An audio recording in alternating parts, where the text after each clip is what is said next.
नमस्कार दोस्तों, मैं दिग्विजय सिंह आप सबका बहुत स्वागत करता हूं दिग्विजय इकोनॉमिका में। कैसे हैं आप लोग और कैसे चल रही है आपकी जीत की तैयारी। दोस्तों आज की वीडियो में मैं बात करने वाला हूं ओलिगोपोली की, अल्पाधिकार की। दोस्तों ये सिर्फ 10 से 15 मिनट की वीडियो होगी और मैं पूरा का पूरा ओलिगोपोली का सब्सिस्टेंस आपके सामने रखूंगा। सिर्फ आप 15 मिनट के वीडियो में अल्पाधिकार के वो तमाम ऐसे इंपॉर्टेंट क्वेश्चन को समझ लेंगे, कॉन्सेप्ट को सीख लेंगे जिसको आपको अब तक समझ में नहीं आया। तो पूरे वीडियो को बहुत ध्यान से देखिए। दिग्विजय इकोनॉमिका को सब्सक्राइब नहीं किया है तो सब्सक्राइब करिए ताकि इकोनॉमिक रिलेटेड सबसे ऑथेंटिक वीडियो और मटेरियल आपको मिल सके। दिग्विजय इकोनॉमिका के टेलीग्राम चैनल @DSRP1 दिग्विजय इकोनॉमिका को जरूर ज्वाइन करिए ताकि आपको जो भी करंट अपडेट हो कंप्लीट नोट्स आपको मिल सके। तो आइए शुरू करते हैं ओलिगोपोली मार्केट स्ट्रक्चर। इसके पहले आप लोग जानते होंगे कि मार्केट में दो चीजें, एक है नदी के किनारे पे परफेक्ट कंपटीशन और नदी का जो दूसरा किनारा है वो है मोनोपोली। परफेक्ट कंपटीशन जिसमें कहा जाता है बायर्स और सेलर्स बहुत ज्यादा है, प्राइस को प्रभावित नहीं कर पाते हैं। परफेक्ट होमोजीनस कम्युनिटी है, परफेक्ट सब्स्टिट्यूट प्रोडक्ट्स है।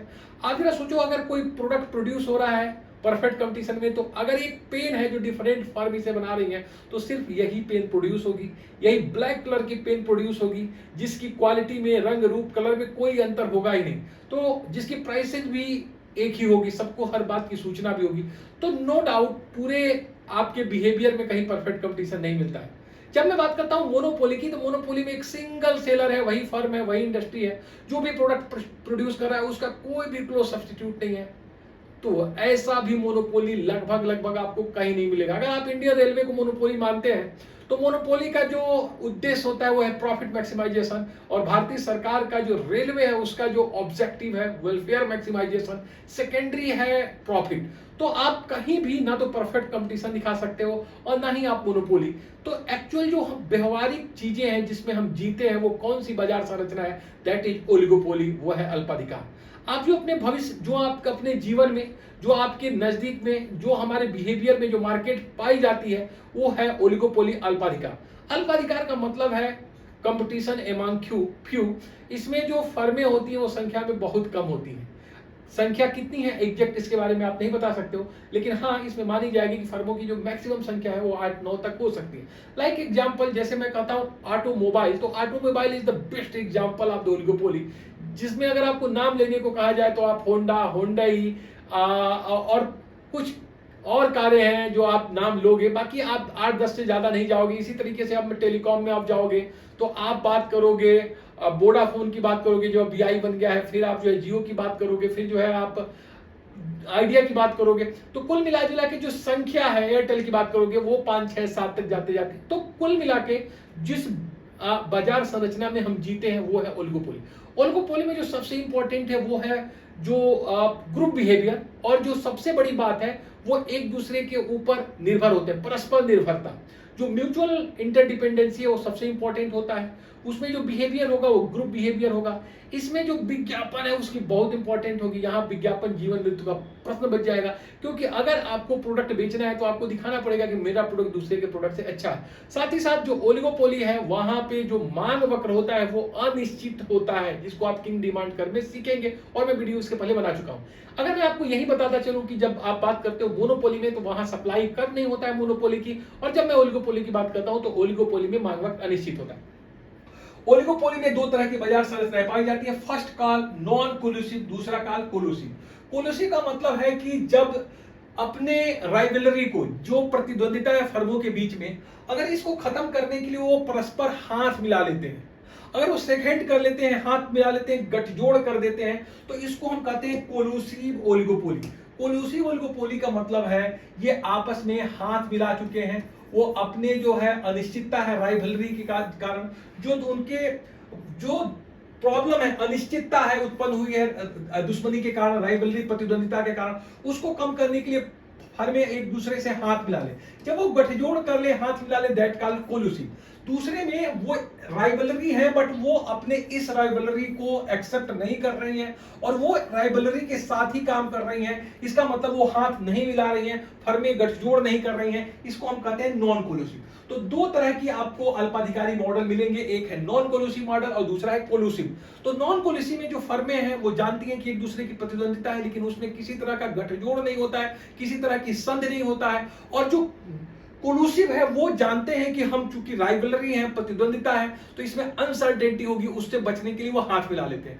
जब मैं बात करूंगा नॉन कोलूसिव की, तो इसमें जो मॉडल्स आते हैं वो कुर्नोट का मॉडल आता है, बर्ट्रेंड का मॉडल आता है, स्टेकलबर्ग का मॉडल आता है, चेम्बरलिन का मॉडल होता है, और पॉल एम सूजी का मॉडल आता है। ये सभी जो है जो मॉडल है ये है नॉन कोलूसिव का। इसमें फर्में जो है एक दूसरे से हाथ नहीं मिलाती है, गठजोड़ नहीं करती है। अब जब ये गठजोड़ करती है तो क्वार्टेल आता है, मर्जर आता है, और प्राइस लीडरशिप आता है। तो चलिए बहुत संक्षेप में इसको बताता हूं। सबसे पहले यहाँ पे टाइमलाइन देख लीजिए जो आपके एग्जाम के दृष्टि से बहुत इंपॉर्टेंट है। सबसे पहले कुर्नोट ने अपने डुपोली का मॉडल लिया था, और ये आया था 1838 ईस्वी में। उसके बाद बर्ट्रेंड ने अपना मॉडल लिया था डुपोली का, जो आया था 1883। मतलब आपको 8 को इधर करना है, 3 को इधर करना है। और इसके बाद एक एडवर्थ का मॉडल है जो बहुत ज्यादा इंपॉर्टेंट नहीं है, प्योर थ्योरी ऑफ मोनोपोली, ये 1897 में। फिर चैम्बरलिन का ओलिगोपोली मॉडल आया है 1929 में, और फिर स्टेकलबर्ग का मॉडल आया है जो इस कुर्नोट के मॉडल का एक्सटेंशन है, ये आया है 1934 में। और जो किंग डिमांड कर्व का मॉडल है ये है पॉल एम सूजी का, ये है 1939 में। जब ही मैं चैम्बरलिन कहता हूं, आपके दिमाग में आया होगा कि चैम्बरलिन ने एक मॉडल तो दिया हुआ था ओलिगोपोली में, ओलिगोपोली के साथ साथ मोनोपोलिस्टिक में। तो चैम्बरलिन ने बेसिकली 2 मॉडल दिए हैं, एक को हम कहते हैं large group model, large group model, large group model, और दूसरे को कहते हैं small group model, small group model. तो जो ये स्मॉल ग्रुप मॉडल है ये ओलिगोपोली का मॉडल है, ओलिगोपोली का मॉडल है जिसको आप ओलिगोपोली में पढ़ते हैं। और जो ये लार्ज ग्रुप मॉडल है ये है मोनोपोलिस्टिक का मॉडल, मोनोपोलिस्टिक का मॉडल। आइए आगे चलते हैं। जो पूरा का पूरा चीज आपको समझना है, जो आपको चीजें समझ में नहीं आती है, उसको सिर्फ और सिर्फ मुझे 5 मिनट दीजिए, आपको बिल्कुल कॉन्सेप्ट क्लियर हो जाएगा कि एक्चुअली पूरा का पूरा ये ओलिगोपोली है क्या। जब मैं बात करूंगा कुर्नोट की, तो कुर्नोट की बेसिक एजम्पशन ये है कि फर्म ए और फर्म बी 2 फर्में हैं जिनकी मार्जिनल कॉस्ट 0 है, और वो मार्केट के डिमांड के अकॉर्डिंग उनको प्रोडक्शन करना है। जो फर्में ए और बी है वो मान के चलती है कि जो दूसरी फर्म है वो अपने आउटपुट को चेंज नहीं करेगी, और हम अपने आउटपुट को चेंज करेंगे। इसका मतलब यहां पे बात की जाती है आउटपुट वार की। मतलब इसमें जो वार है, जो इसमें लड़ाई है, वो आउटपुट चेंज करने की है। प्राइस की इसमें बात होगी नहीं। हम इसमें मान के चलेंगे कि एक फर्म मान के चलेगी कि दूसरी फर्म है वो अपने प्राइस को चेंज नहीं करेगी। जस्ट अपोजिट अगर मैं बर्ट्रेंड की बात करूंगा तो इसमें वो मान के चलेगा कि जो हमारा दूसरा फर्म है, जो राइवल फर्म है, वो अपने प्राइस को चेंज नहीं करेगा, हम अपने प्राइस को चेंज कर लेंगे। तो एक्चुअल में यहाँ पे जो वार होगी वो होगी प्राइस वार। तो आप कुर्नोट के मॉडल को आउटपुट वार से समझते हो, बर्ट्रेंड के मॉडल्स के प्राइस वार से समझते हो, और इसमें ये मान्यता लेगा कि आउटपुट हमारा जो राइवलरी चेंज नहीं करेगा, हम अपने आउटपुट को चेंज करेंगे उसके अकॉर्डिंग। बर्ट्रेंड ये मान्यता लेगा कि मेरा जो राइवलरी है अपने प्राइस को चेंज नहीं करेगा, और अपने प्राइस को चेंज करेंगे। लेकिन एक्चुअल वो है कि राइवलरी आउटपुट भी चेंज कर देगा कुर्नोट के मॉडल में, और बर्ट्रेंड के मॉडल में प्राइस भी चेंज करेगा। ये है इसकी जमीनी हकीकत। अब देखो, अगर फर्म ए और बी 2 फर्में हैं जो कि दोनों ही प्रॉफिट मैक्सिमाइजेशन है, तो फर्म ए और फर्म बी कितनी प्रोड्यूस करेंगी, यही आपको चीजें आज सीखनी है पूरे के पूरे ओलिगोपोली मार्केट में। अगर फर्म 2 है तो जो पहला फर्म है वो 1/3 प्रोड्यूस करेगी कुर्नोट के मॉडल में, और दूसरा फर्म भी 1/3 प्रोड्यूस करेगी, तो कुल जो प्रोडक्शन होगा वो 2/3 होगा। इसका मतलब अगर मार्केट की जो मार्केट डिमांड है 100 के बराबर है, तो फर्में प्रोड्यूस करेंगी 66.6%, मतलब 2/3 भाग प्रोड्यूस करेंगी। अगर फर्मों की संख्या 2 है तो कुर्नोट में जो टोटल जो है मार्केट है उसका 2/3 ही प्रोड्यूस होगा, और 1/3 प्रोडक्शन नहीं होगा।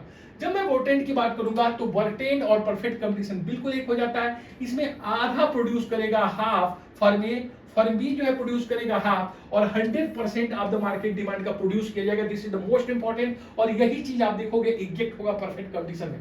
जब मैं करूंगा कुर्नोट की बात, तो ये कुर्नोट जो है का एक्सटेंशन है स्टेकलबर्ग। स्टेकलबर्ग जो है ये कुर्नोट का एक्सटेंशन है। इसमें स्टेकलबर्ग मान लेते हैं कि फर्म ए और बी अगर है, और अगर फर्म ए लाइक कुर्नोट रहे, जैसे वो मान के चले कि आउटपुट चेंज ना करे, और दूसरा लेकिन ये कुर्नोट से बाहर निकल जाए और ये जो है क्लेवर हो जाए और ये मार्केट लीडर हो जाए, तो ऐसे में जो लीडर होगा वो 1/2 प्रोड्यूस करेगा, जो फॉलोअर है वो 1/4 प्रोड्यूस करेगा, और टोटल जो मार्केट का प्रोडक्शन होगा वो होगा 3/4। इसका मतलब 75% प्रोड्यूस होगा स्टेकलबर्ग में। तो आप ये समझिए स्टेकलबर्ग को मैं कहता हूं कि ये जो है कुर्नोट मॉडल का extension in the sense extension है, क्योंकि कुर्नोट मान के चलते हैं कि दोनों फर्में जो है सरल स्वभाव की नेब है, बहुत ही भोले हैं, नेब है, सरल स्वभाव के, वो अपने प्रीवियस मिस्टेक से कुछ नहीं सीखते। एक कदम आगे जाते हुए स्टेकलबर्ग ये मान के चलते हैं कि अगर कोई फर्म ये सोफिस्टिकेटेड हो जाए और दूसरा फर्म अभी भी नेब सरल स्वभाव का बना रहे, और ये यही मान के चलता रहे कि जो मेरा प्रतिद्वंदी है वो अपने उत्पादन को चेंज नहीं करे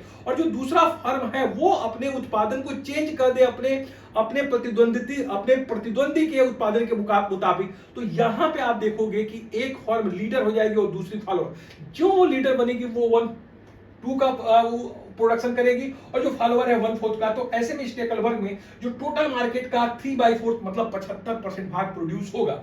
जब मैं बोलूंगा कार्टेल एंड मोनोपोली का, तो यहीं पे आप लिख लीजिए चेम्बरलिन भी, यहीं पे लिख लीजिए चेम्बरलिन भी, चाहे कार्टेल हो, चाहे मोनोपोली हो, चाहे चेम्बरलिन हो। इसमें 1/4 एक फर्म प्रोड्यूस करेगी, 1/4 सेकंड फर्म प्रोड्यूस करेगी। इसका मतलब मोनोपोली में या चेम्बरलिन के डुओपोली मॉडल में या कार्टेल में सिर्फ और सिर्फ पूरे मार्केट का आधा 50% भाग ही प्रोड्यूस होगा। This is the most important part.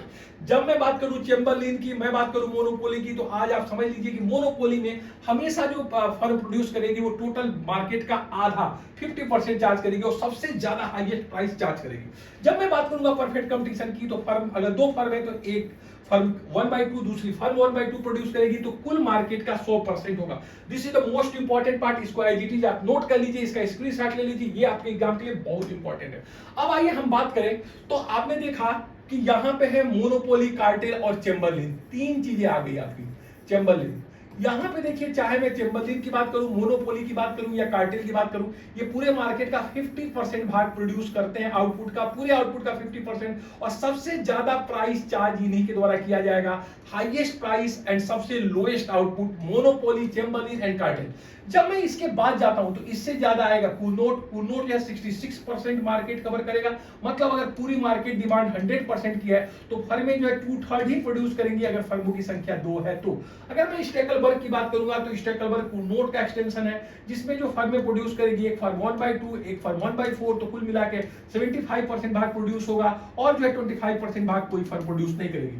जब मैं परफेक्ट कंपटीशन और बर्टेन की बात करूंगा तो पूरे मार्केट का 100 भाग प्रोड्यूस कर दिया जाएगा और सबसे कम प्राइस पे ये करेगा, लोएस्ट प्राइस पे सबसे ज्यादा प्रोडक्शन। और यहाँ पे दोनों फर्म जो है P1 P2 दोनों ही प्राइस जो है एग्जैक्ट सेम होगी। तो यहाँ पे दोस्तों आप समझ सकते हैं कि जो डुओपोली के मॉडल में अगर ये क्वेश्चन आपसे पूछा जाएगा तो सबसे कम प्रोड्यूस करेगा मोनोपोली या फिर चेम्बरलिन या फिर कार्टेल, उसके बाद कुर्नोट बाद स्टेकलबर्ग और सबसे लास्ट में बर्ट्रेन। तो ये रहा आपका किस अकॉर्डिंग होगा प्रोडक्शन। तो इस चीज को आप बहुत इंपॉर्टेंट ध्यान रखिए। मैं आपके ऊपर एक वीडियो बनाऊंगा जिसमें क्लियर कट आपको हर चीज बताऊंगा, बट इतना चीजें आपको समझना चाहिए ओलिगोपोली के मॉडल में।